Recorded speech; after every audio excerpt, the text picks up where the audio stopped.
اگر کوئی شخص سنت ادا کر رہا ہے اور فرض نماز کے لیے اقامت دے دی جائیں تو اسے نماز توڑ کر فرض نماز میں شامل ہونا چاہیے یا سنت مکمل کرنا ہے؟ بہت ہی اہم سوال بھی ہے کہ اور لوگ بہت سارے لوگ اس میں غلطی بھی کرتے ہیں۔ دیکھیے، سوال یہ ہے کہ کیا فرض نماز کے لیے اقامت کہی جا چکی ہے اور کوئی آدمی پہلے ہی سے سنت کی نماز پڑھ رہا ہے تو کیا کرنا چاہیے؟ نماز جو نفل نماز ہے یا سنت نماز ہے اس کو مکمل کریں یا اس کو چھوڑ کر فرض نماز میں شامل ہو جائیں؟ فرض نماز میں شامل ہونا چاہیے۔ جو سنت نماز پڑھ رہا ہے اس کو چھوڑ کر فرض نماز میں شامل ہونا چاہیے۔ اس کی دلیل کیا ہے؟ اللہ کے رسول صلی اللہ علیہ وسلم نے کہا اذا اقیمت الصلاۃ فلا صلاۃ الا المکتوبہ، جب نماز کے لیے اقامت کہی جائیں تو کوئی نماز نہیں ہے سوائے وہ نماز جس کے لیے اقامت کہی جا چکی ہے۔ تو جو نماز ہم پڑھ رہے ہیں اس نماز کو چھوڑ دیں، توڑ دیں، اور پھر اس کے بعد جو نماز کے لیے اقامت کہی جا چکی ہے یعنی فرض نماز میں شامل ہو جائیں۔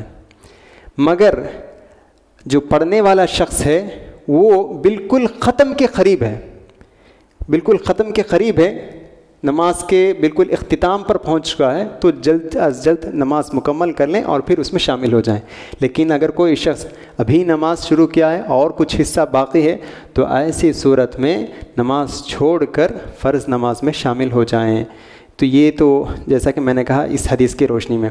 اسی طرح کچھ لوگ یہ کرتے ہیں، فجر کی نماز میں امام صاحب فجر کی نماز پڑھا رہے ہوتے ہیں اور لوگ اسی وقت داخل ہوتے ہیں، فجر نماز شروع ہو گئی ہے اور لوگ مسجد میں داخل ہوتے ہیں، فجر نماز فرض نماز میں شامل ہونے کے بجائے وہ تنہا کھڑے ہو کر 2 رکعت سنت نماز پڑھتے ہیں اور پھر اس کے بعد فرض نماز میں شامل ہوتے ہیں۔ یہ بہت بڑی غلطی ہے، بہت بڑی غلطی ہے، حدیث کی مخالفت ہے کہ فرض نماز ہو رہی ہے تو فرض نماز چھوڑ کر آپ سنت پڑھ رہے ہیں، یہ انتہائی ایک بڑی غلطی ہے۔ اللہ کے رسول نے کہا کوئی نماز نہیں، جب اقامت کہی جا چکی ہے، فرض نماز ہو رہی ہے تو وہی نماز پڑھنی چاہیے، کوئی اور نماز نہیں پڑھنی چاہیے۔ تو ہم ایسی غلطی نہ کریں، جب ہم فرض نماز پڑھنے سے پہلے نماز شروع کر دیے ہیں اور نماز کے آخری حصے میں تو کوئی انشاءاللہ نماز مکمل کر کے جلد از جلد مکمل کر شامل ہو سکتے ہیں، لیکن نماز شروع ہو گئی ہے اسی وقت سنت نماز شروع کر رہے ہیں تو یہ بہت ہی غلط بات ہے۔